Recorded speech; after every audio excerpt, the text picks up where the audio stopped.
Alamin na natin ang latest na sitwasyon sa repatriation ng mga Pilipino sa gitna ng tensyon sa pagitan ng Israel at Iran.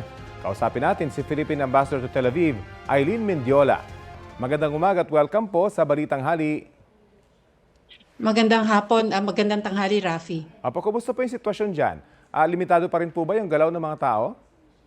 Oo, tama. Dahil sa pag-atake ng US dun sa mga nuclear facilities ng Iran, binalik sa limited mobility dito sa Israel ngayon. So bawal, sarado yung mga trabaho, sarado yung mga opisina, mga schools, bawal mag-congregate. Pakilarawan nga po sa amin yung mood o atmosphere dyan. Nadadagdagan pa rin po yung bilang ng mga repatriation request. At kumusta yung mga Pilipino na nandyan ngayon sa Israel? Sa ngayon yung embassy, may tala kami na 253 requests for repatriation. Ngayon, dun sa 253 na yon, 50 yung sigurado na gustong magpa-repatriate. Nabalita mo na kanina no, na may 26 kaming tinawid kahapon papuntang Jordan. So yung susunod na batch, mga 50 siguro yung itatawid namin pa Jordan din ulit. Para sa mga gusto po magpa-repatriate, saan po sila didiretso? Pag yung mga gusto magpa-repatriate, ang importante po mag-email sila kasi dun sa email, kailangan i-attach yung mga documents na kailangan namin, lalo na yung passport. No? So, ang email address po na kung saan pwedeng ipadala yung request for repatriation ay israel@owa.gov.ph.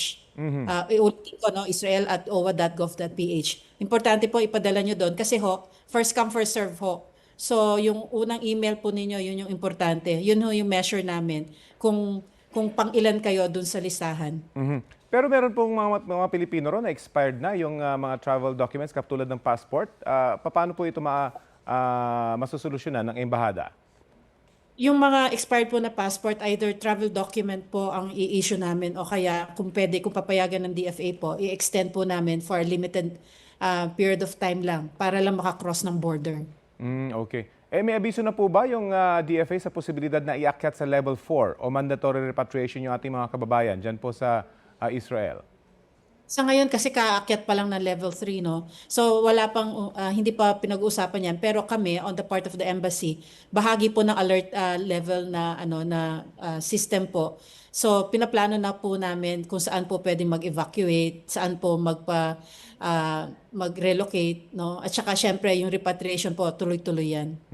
Yung iba pong na-relocate nyo ng mga Pilipino, kasama pa rin po ba yung kanilang mga alaga at doon din sila pupunta kung nasaan yung kanilang mga kamag-anak? O katulad po ng dati na may mga hotel kayo na dinesignate para doon muna tumira yung mga Pilipinong apektado nung nangyayaring sigalot dyan?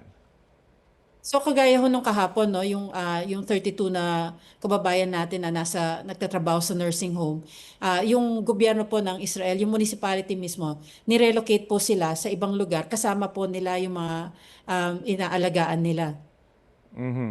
Pero may mga Pilipino ho ba na kailangan nyo i-relocate din at ang embahada mismo mag-aasikaso? Kasi we understand may mga hotel po kayo inihanda, hindi ho ba, para sa mga ganitong pagkakataon? Yun naman naka-live out, no? Meron din kaming na-identify na shelter within the community. Kasi mahirap pong dalhin sila sa ibang lugar kasi malayo sa mga trabaho nila. So nakapag-identify na po kami ng mga titirhan nila. Hotel tama kayo. So we're helping them for them to get back on their feet para may time sila maghanap ng alternative na titirahan. So for Ambassador, kumusta po yung usapan dyan sa diplomatic community sa Israel? Lalala po ba ang tensyon na ito? Dahil mga ballistic missile na yung pinapakawalan dyan, hindi lang mga rockets ang tumatama ngayon dyan sa Israel. Actually, simula nung June 13, ballistic missiles na yung pinapaulan dito. Kagaya ng Pilipinas, yung mga ibang embassies din, nagre-repatriate na rin ng mga umalis, lumikas mula sa Israel. So, meron kaming mga groups, lalo na yung mga marami nationals dito, na migrant workers din. So, may group chat kami at nagpapalitan kami ng mga best practices namin. Okay, sana po hindi na lumala yung tensyon. Pero aabangan po namin yung iba pang balita manggagaling po sa inyo. Maraming salamat po sa oras na binahagi nyo sa Balitang Halit. Mag-ingat po kayo dyan. Maraming salamat, Rafi. Maraming salamat, Philippine Ambassador to Tel Aviv, Eileen Mendiola.